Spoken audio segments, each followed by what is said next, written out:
మనం సరోజ గారితో మాట్లాడదాం. సరోజ గారు, ఏంటి 1 by 1 ఒక్కరొక్కరుగా పార్టీని వీడి వచ్చేస్తున్నారు, బయటకు వచ్చేస్తున్నారు. ఇప్పుడు వినిపిస్తున్న మాట ఏంటంటే ఈ 24 ఎన్నికల తరువాత ప్రజారాజ్యం పార్ట్ 2 కాబోతోంది జనసేన అని. వాస్తవానికి మీరు ఆ పార్టీలో ఉన్నారు, చాలా సేవ చేశారు, నాయకురాలిగా, రాజకీయ నాయకురాలిగా బాగా అనుభవం ఉన్నటువంటి మీరు ఏం చెప్తారు ఆ పార్టీ గురించి?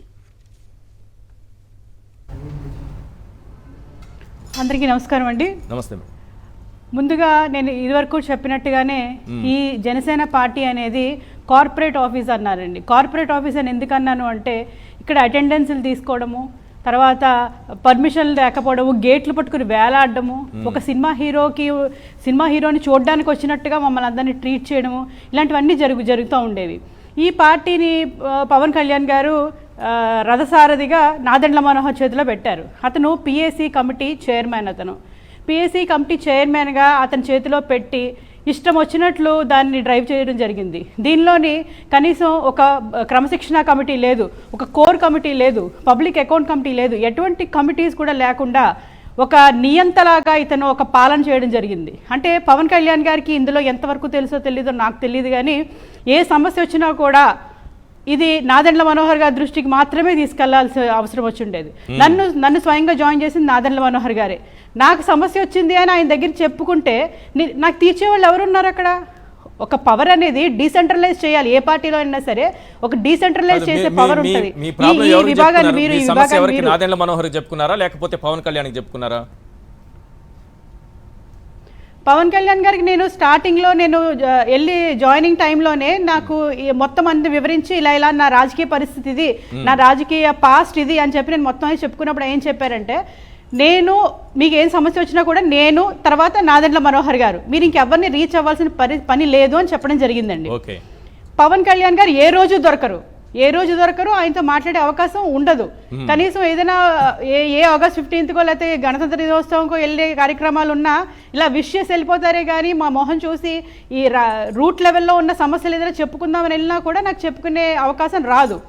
సరే, ఇది ఏమన్నా నాదెండ్ల మనోహర్ గారు స్వయంగా నన్ను అవమానిస్తున్నారు అని చెప్పుకొని నాకు పరిస్థితులు లేవు ఈ రోజున.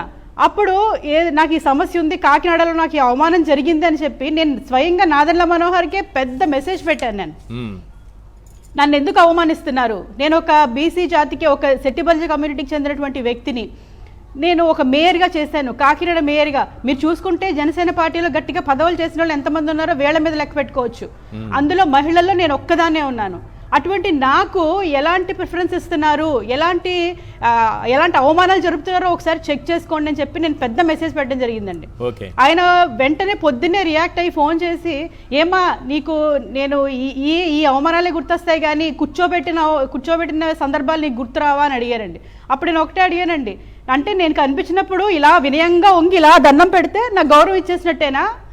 ఇంకా ఏ రకంగానూ గౌరవం ఎవరా? మహిళల పట్ల మీకు చూపించేది ఇదేనా అని చెప్పేసి నేను అడిగితే, మనకి ఈ డిస్టర్బెన్సెస్ ఏమి ఉండకూడదమ్మా, మనందరం కలిసి పని చేసుకుంటామని యథావిధిగా ఆయన చెప్పే నిబద్ధతా కబుర్లన్నీ చెప్పుకుంటూ వచ్చారండి.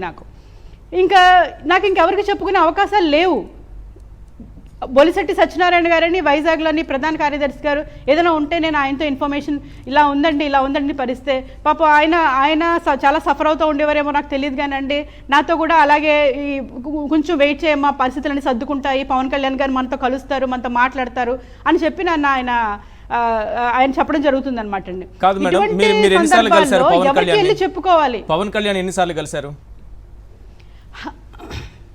హార్డ్లీ పవన్ కళ్యాణ్ గారు ఈ 5 సంవత్సరాల్లో నాతో కూర్చుని మాట్లాడింది గంట సేపు మాత్రమే అండి. నేను జాయినింగ్ అప్పుడు 45 మినిట్స్ మాట్లాడారు, ఆ తర్వాత సందర్భాల్లో 15 మినిట్స్ మాట్లాడారు, అంతే అండి. చెప్తానండి, 5 ఏళ్ల కాలంలో ఆయన మాట్లాడింది 1 గంట, అంతేనండి. 5 ఏళ్ల కాలం అంతేనండి, 1 గంట మొత్తం నాదెండ్ల మనోహర్ జాయినింగ్ అప్పుడే ఆయన మాట్లాడతారండి. పార్టీ మొత్తం నాదెండ్ల పైన డిపెండ్ అయిందా? అంతేనండి. ఎందుకు అందరి వేళ్ళు ఆయన వైపే చూపిస్తున్నాయి? పార్టీకి రాజీనామా చేసిన ప్రతి ఒక్కరూ కూడా బయటకు రావడంతోనే పవన్ కళ్యాణ్ తో పాటు నాదెండ్ల మనోహర్ ని కూడా టార్గెట్ చేస్తున్నారు. నాదెండ్ల మనోహర్ కూడా ఆయన కూడా ప్రశ్నిస్తున్నారు. ఏంటి ఆయన పరిస్థితి ఏంటి? పార్టీలో ఏం చేస్తున్నారు ఆయన? మీకు చూసుకుంటే పార్టీలో ఉన్న వాళ్ళు కానీ బయటకు వచ్చేసిన వాళ్ళు చేసిన వాళ్ళు కానీ మీకు క్లియర్గా అర్థమవుతుంది. కేవలం అతని వన్ మ్యాన్ షోయే జరుగుతూ ఉంటుందండి. వన్ మ్యాన్ షోయే జరుగుతూ ఉంటుంది. అతనే మాట్లాడతాడు, అతనే సమాధానాలు చెప్తాడు.